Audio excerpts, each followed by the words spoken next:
4 program. Ini adalah program pertama, webinar pertama. Mudah-mudahan berjalan dengan lancar. Kami lihat juga peserta lumayan banyak ya Pak. Ya Pak. Entah itu mahasiswa, mungkin ada umum. Saya berterima kasih pada para peserta yang telah hadir dalam webinar ini. Kalau webinar secara ini bisa ini saya bilangnya gratis ya Pak. Gratis, jadi tolong manfaatkan atau peserta webinar. Mungkin itu saja yang dapat saya sampaikan. Mohon maaf jika ada kekurangan. Assalamualaikum warahmatullahi wabarakatuh. Waalaikumsalam. Waalaikumsalam warahmatullahi wabarakatuh. Baik, terima kasih kepada Bapak Eki Furqan SHMH yang telah memberikan 1-2 patah kata pada webinar kesehatan siang hari ini. Sebelum memasuki acara inti, kami ingatkan kepada seluruh peserta webinar supaya tidak mengaktifkan mikrofon demi kelancaran acara. Dan juga kami harapkan apabila tidak ada keperluan mendesak, harap menyalakan kamera atau kamera dalam mode on.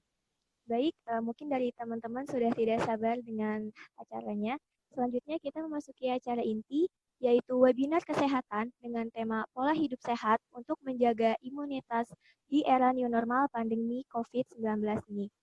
Untuk moderator pada acara webinar ini, yaitu nama Oki Farida Octavia dari jurusan Teknik Kimia, Fakultas Teknik, Universitas Sultan Ageng Tirtayasa.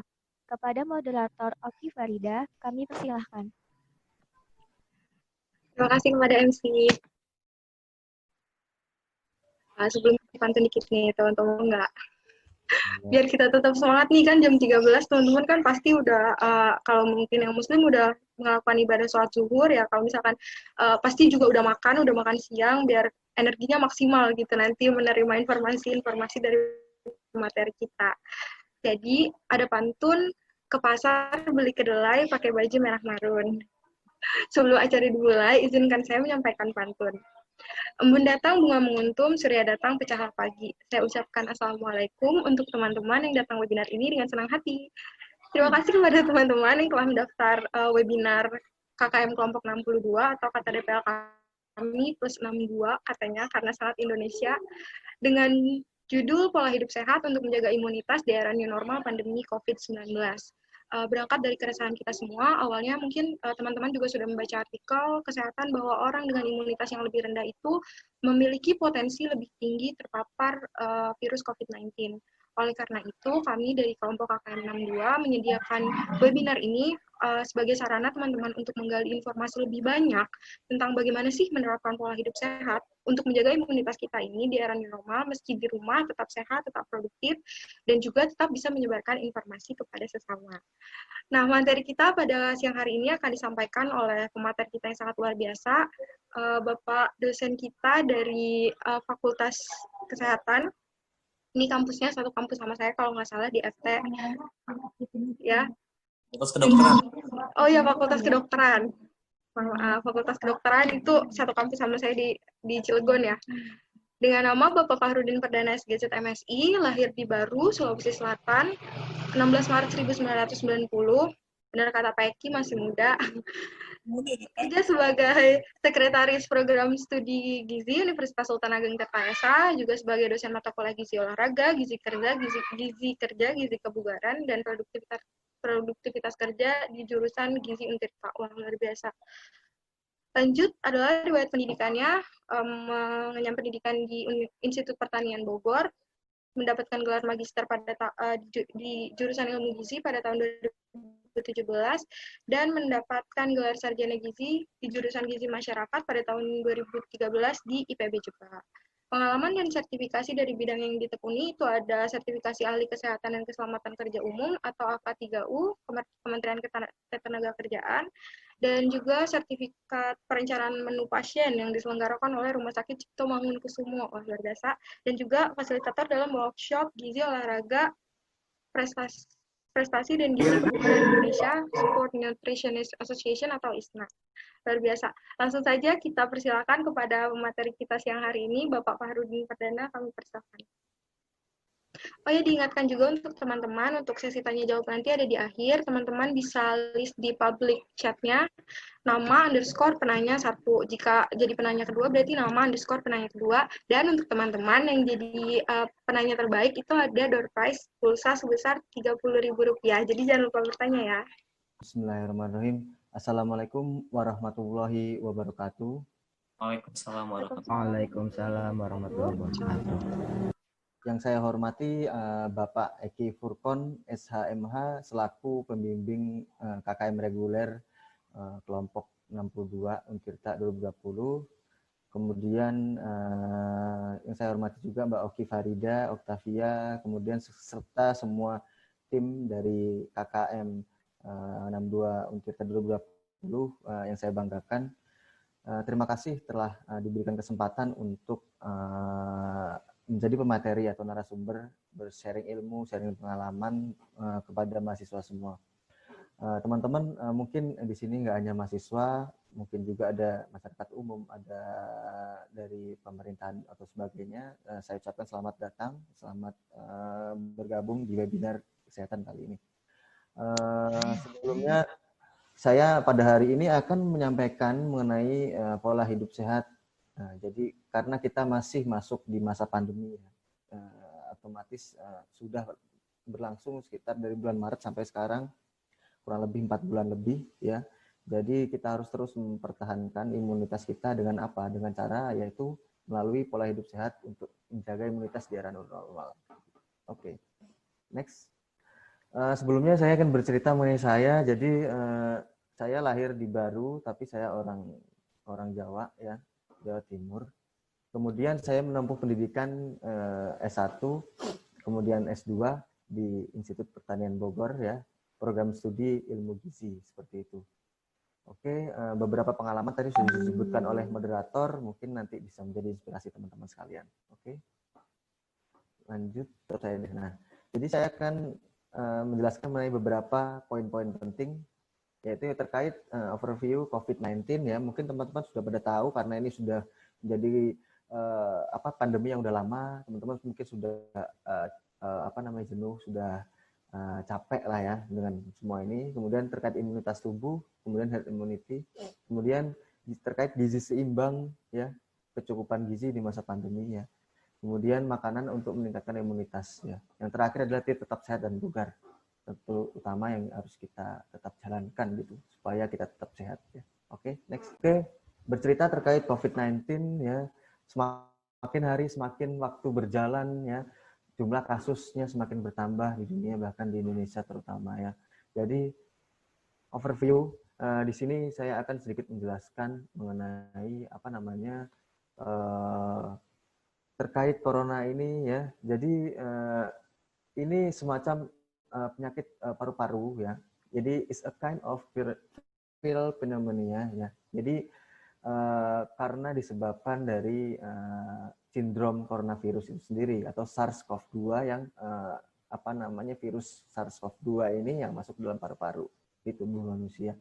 Nah, sama seperti struktur dari virus-virus lainnya, di mana virus itu memiliki struktur protein visualization ya. Jadi dia itu memiliki akar-akar ya dalam bentuk struktur virus ya. Jadi virus itu seperti bentuk membran atau inti sel yang dimana dia di dalam inti virus itu terdapat RNA atau kode-kode genetik dari suatu virus seperti itu. Nah, di situ kemudian inti dari virus itu diselimuti oleh membrannya kemudian ada beberapa bentuk spike atau duri-duri yang mencirikan itu adalah virus corona seperti itu ya. Jadi bisa dilihat di sini di gambar ya. Jadi gambar 1 ini jadi dia termasuk famili dari Coronavidae ya. Jadi bisa berhubungan juga dengan flu burung atau bisa juga menjangkit manusia seperti itu ya. Jadi dia ini sebagai pengikat ya karena bentuknya semacam bola bergerigi seperti itu. Nah, nantinya dia tuh gampang untuk mengikat di tubuh seseorang seperti itu. Nah, selanjutnya ketika kita berbicara tentang COVID-19 ya, diagnosisnya ya. Jadi yang pertama itu adalah terkait SARS-CoV-2 ya. SARS-CoV-2 itu virus COVID-nya itu sendiri. Kemudian ada namanya positif standar RNA, kemudian ada ACE2, antigen, antibody ya, antibody dalam tubuh manusia, kemudian BCR, TCR ya. Jadi ini yang berhubungan dengan imunitas manusia. Jadi ketika terdiagnosis oleh COVID-19 itu biasanya yang paling efektif saat ini adalah menggunakan PCR test ya. Jadi RT-qPCR test, di mana diambil sampel darah kita, kemudian nanti disentrifuge dan langsung dilakukan tes PCR seperti itu, dan dilihat apakah itu reaktif apa enggak ya, menggunakan metode ELISA yang membutuhkan waktu kurang lebih sekitar 1 sampai 2 minggu dan hasilnya keluar ya. Nah, ketika virus itu masuk ke dalam tubuh manusia ya, nah lama-kelamaan ini akan merusak dari struktur dari imunitas manusia itu sendiri seperti itu. Nah, di mana yang menyerang utamanya adalah paru-paru ya, seperti itu. Kenapa paru-paru bisa berhubungan dengan imun damage ya? Karena paru-paru ini merupakan salah satu organ vital juga yang terpenting dalam tubuh manusia, selain jantung, hati dan lain sebagainya, ginjal. Nah, kalau paru-paru yang berhubungan dengan pernafasan, ketika kita terdapat salah satu bakteri atau virus yang mengganggu pernafasan, otomatis tubuh kita akan meresponnya dengan demam dan sebagainya. Otomatis itu nanti akan merujuk kepada imunitas kita yang bekerja seperti itu ya. Di sini ketika SARS-CoV-2 ini atau COVID-19, virus COVID corona ini masuk ke dalam tubuh, nah di situ dia melakukan replikasi dan itu sangat cepat ya replikasinya. Apa bedanya antara virus flu burung, kemudian virus antraks, kemudian virus yang lainnya, HIV. Nah, dengan corona ini replikasinya sangat cepat di dalam tubuh manusia. Bisa dibilang tingkat kematian akibat dari virus corona ini kecil, akan tetapi dia cepat-cepat untuk mereplikasi. Beda halnya dengan HIV ya. Kalau HIV itu membutuhkan waktu yang lama untuk merusak imun tubuh, akan tetapi dia sangat mematikan gitu ya. Jadi di sini kita berbicara tentang antigen presentation ya. Jadi karena ada virus masuk, otomatis antigen itu akan merespon ya, seperti itu gampangnya ya. Jadi di dalam tubuh manusia itu secara mudah ya ada namanya T-cell atau B-cell ya. T-cell, nah nanti itu yang merespon imunitas tubuh dalam manusia seperti itu. Nah, kemudian T-cell ini bagian dari imunitas seluler ya. Di tubuh kita itu ada humoral dan seluler ya. Kemudian kalau nanti yang berhubungan dengan imunitas itu adalah B-cell ya, memori B-cell. Nah, dua-duanya ini ya nantinya akan mendeteksi apakah ada virus itu atau enggak sehingga imun mulai bekerja. Oke, next.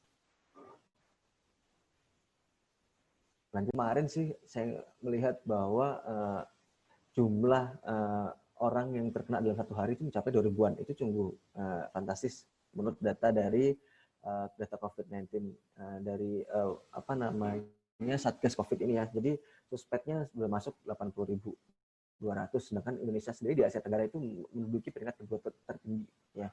Sementara jumlahnya yang paling banyak di provinsi DKI dan provinsi Jawa Timur seperti itu. Untuk Banten sih masih nggak terlalu banyak terpapar karena mungkin terlalu kalau di Kota Serang, Kota Cilegon, Lebak, Pandeglang itu nggak terlalu.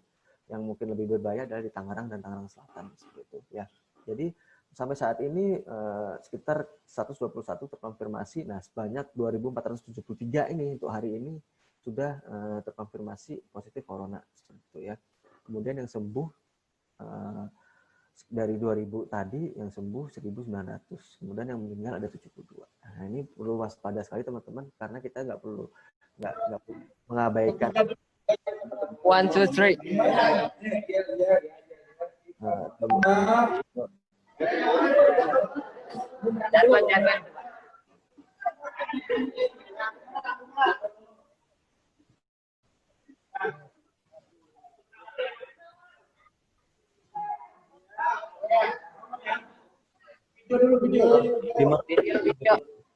Nah, jadi kita nggak boleh mengabaikan aja memasuki arah adaptasi baru ini, kita harus tetap memperhatikan protokol kesehatan karena kita juga nggak tahu kan, nggak mau juga kita sakit kan ya, seperti itu. Next.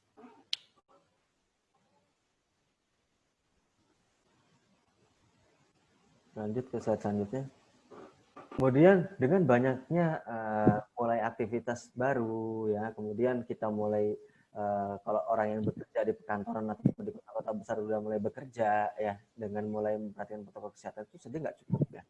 Karena segini teorinya yang dilakukan oleh Haley A. and Louis B. ya. Jadi dia memuat teori tentang herd immunity ini sendiri ya, di mana 70% dari populasi ini imun gitu ya. Jadi di mana ada virus sudah menjangkit, makanya ada istilahnya orang tanpa gejala atau yang disebut sebagai sekarang itu orang yang sehat, tapi dia itu sebenarnya ada virus corona di dalam tubuhnya seperti itu, tapi dia sehat. Nah, ini bisa 70% orangnya imunitinya tinggi ya. Dengan imunitas tinggi, otomatis dia akan dalam tubuhnya tadi sel T dan sel D-nya tadi sudah mendeteksi adanya virus, kemudian dia sudah melakukan suatu sistem imunitas sehingga dia mendeteksi bahwa itu tubuhnya imun. Nah, kemudian di sini kita lihat di gambar ya. Jadi dalam satu orang yang positif corona, dia itu dapat mentransmisi semua virusnya atau menyebarkan virusnya ke orang-orang yang ditemui. Makanya kita sangat dianjurkan untuk tidak berkerumun dengan orang, nah, menjaga jarak seperti itu ya. Akan tapi itu juga masih menimbulkan resiko untuk penularan. Orang tanpa masker ketika berhadapan saja dia bisa menularkan 70% corona ini kepada orang lain. Apalagi kalau misalnya dia pakai masker, dia dapat berkurang kurang lebih sekitar 45% kemungkinan untuk tertular. Jika orang menggunakan masker, sama-sama menggunakan masker dan menjaga jarak, itu dapat mengurangi juga sekitar 5% dari jadi kemungkinan tertular virus corona itu sebanyak 5% gitu kalau kita menggunakan masker ya. Kemudian kita berjaga jarak itu kemungkinan tertular coronanya itu sekitar 5%. Nah, makanya ini penting kayak gitu. Nah, jika kita sudah menyebarkan virus-virus ini ke orang-orang, otomatis itu nanti orang-orang tersebut gambling gitu. Ada bagaimana tergantung dari kondisi imun dari setiap orang tersebut. Nah, orang yang imunnya bagus, otomatis dia akan imunnya bertambah, imunnya menjaga tubuhnya agar tetap sehat. Nah, orang yang imunnya jelek, dia akan sakit, gitu seperti itu. Dan orang positif corona. Nah, gitu logikanya. Jadi setiap orang bisa menyebarkan tiap orang, sehingga semua orang tuh rata-rata nanti menjadi virusnya bertebaran di semua orang, sehingga orang-orang tersebut nantinya yang imunnya bagus itu akan terciptanya herd immunity. Itu maksudnya seperti itu, ya. Next.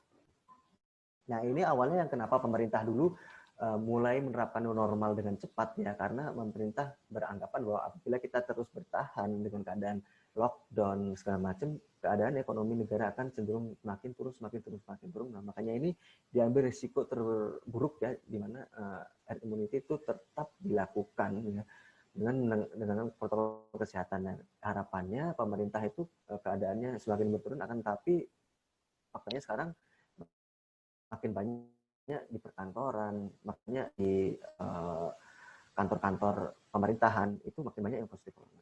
Nah, begini teman-teman untuk menghindari itu. Nah, karena kita nanti sebentar lagi nih teman-teman mahasiswa semua atau Bapak Ibu sekalian yang udah mulai kerja ya, akan memulai aktivitas lagi perkuliahannya.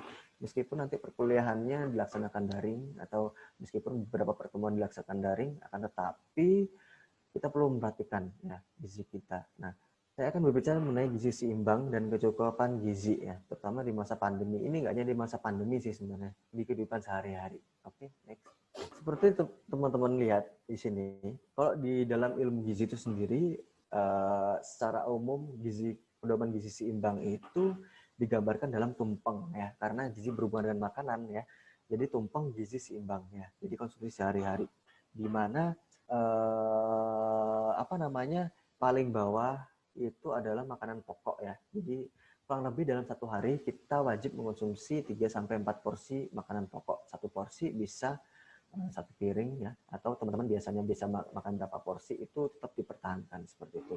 Nah, kemudian mengikuti porsi pangan pokok seperti nasi, jagung, singkong dan sebagainya, oatmeal, atau teman-teman yang diet juga mengkonsumsi mie dengan indeks glikemik rendah, beras merah itu pun boleh.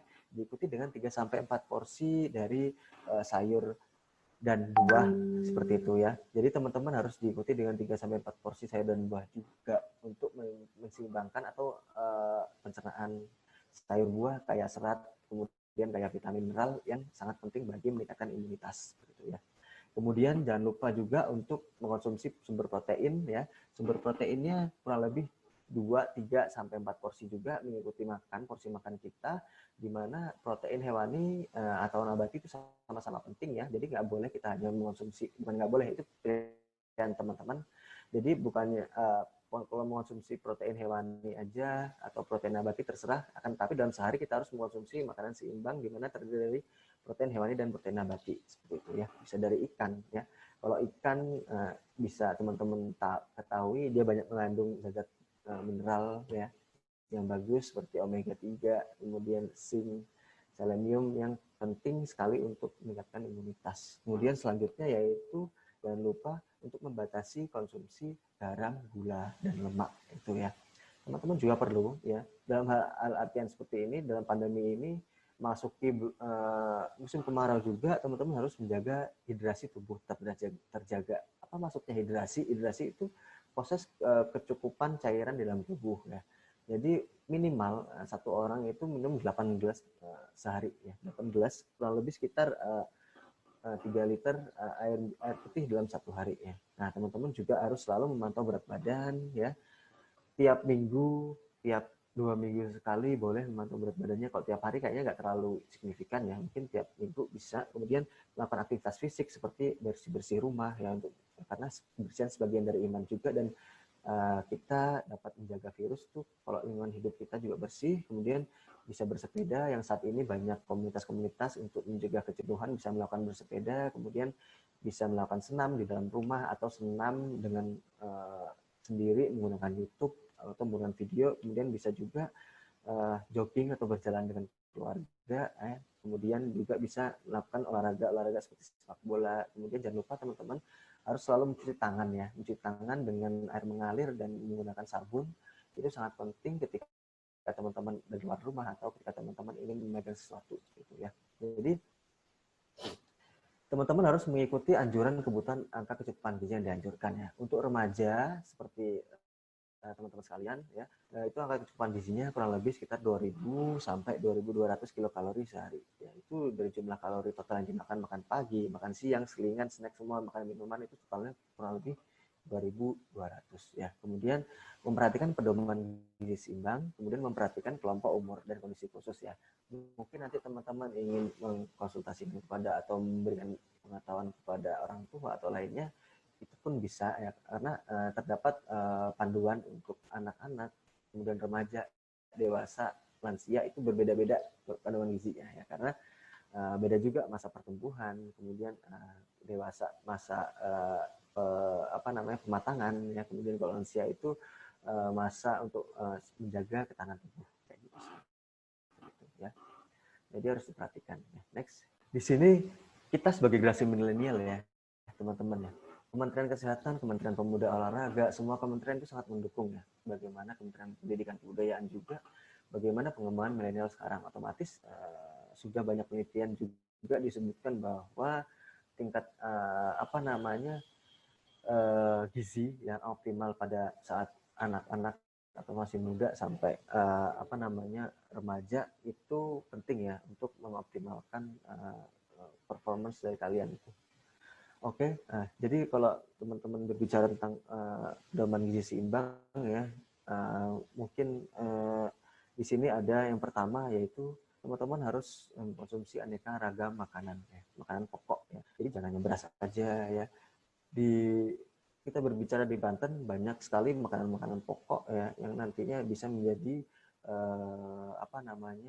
makanan yang bisa teman-teman variasikan untuk dikonsumsi seperti itu ya. Jadi jangan hanya konsumsi nasi atau beras atau misalnya oats atau yang lainnya.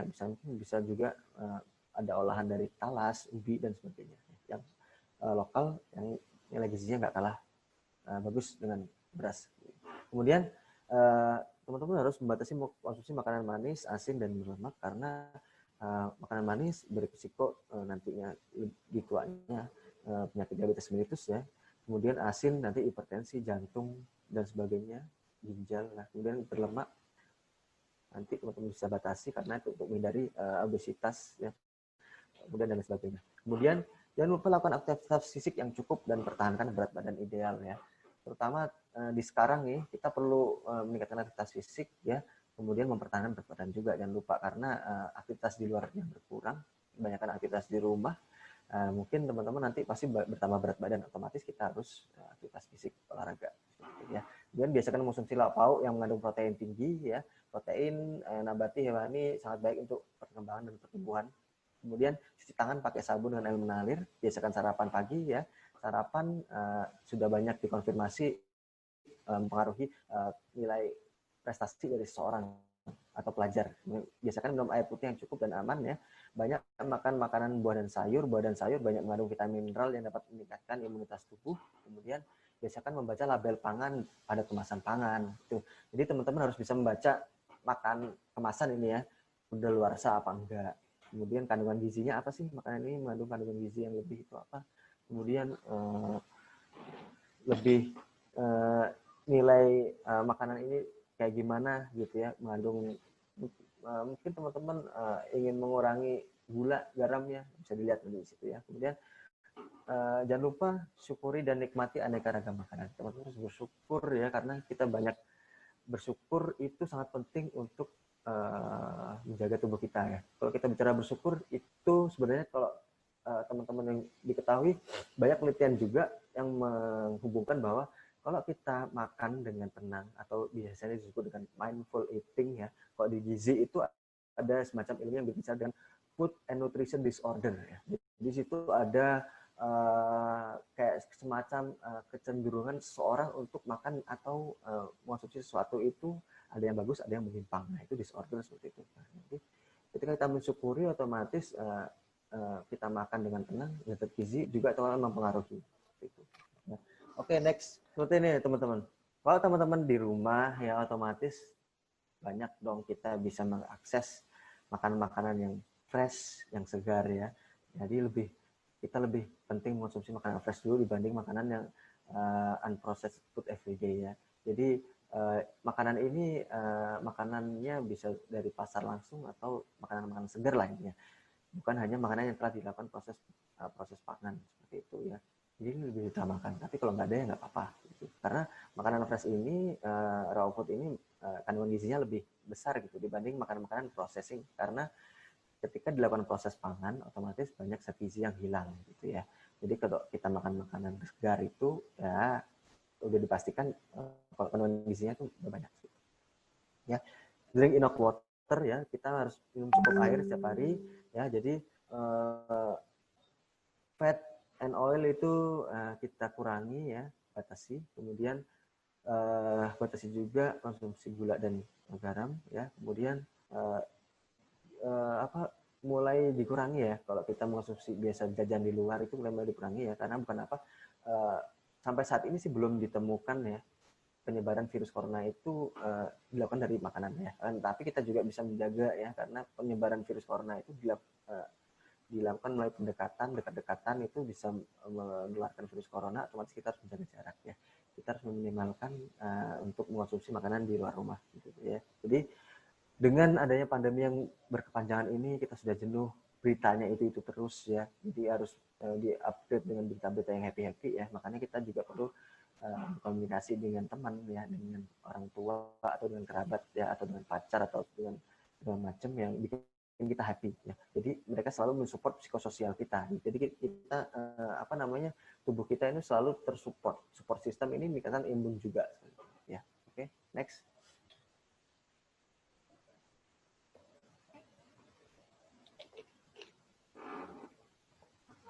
Monggo lanjut. Slide selanjutnya. Nah, kalau teman-teman yang melakukan puasa, ya, mungkin ada yang puasa Senin Kamis atau apa, juga bisa sama. Sama halnya kayak kemarin puasa aja. Nah, tapi intinya teman-teman harus menjaga cairan tubuh kalau misalnya puasa, ya. Mungkin di rumah ini sangat penting teman-teman misalnya puasa, bayar utang puasa kemarin, ya, dan puasa Senin Kamis atau puasa sunnah lainnya. Jadi jangan lupa seperti biasa olahraga juga, kemudian makan, ya, hindari minum kopi soda, ya, kemudian jangan lupa sahur. Nah, di sini kita berbicara tentang kecukupan energi dan zat gizi. Mungkin kalau teman-teman mahasiswa gizi atau kesehatan mungkin ini sudah biasa, ya. Tapi kalau mungkin mahasiswa dari jurusan lain, ini merupakan sesuatu yang awam dan Bapak akan menjelaskan dengan perlahan, ya. Jadi karbohidrat, ya, karbohidrat protein, lemak, vitamin, mineral ya, itu merupakan zat-zat gizi penting penunjang metabolisme tubuh ya. Kalau kita berbicara karbohidrat, energi ya.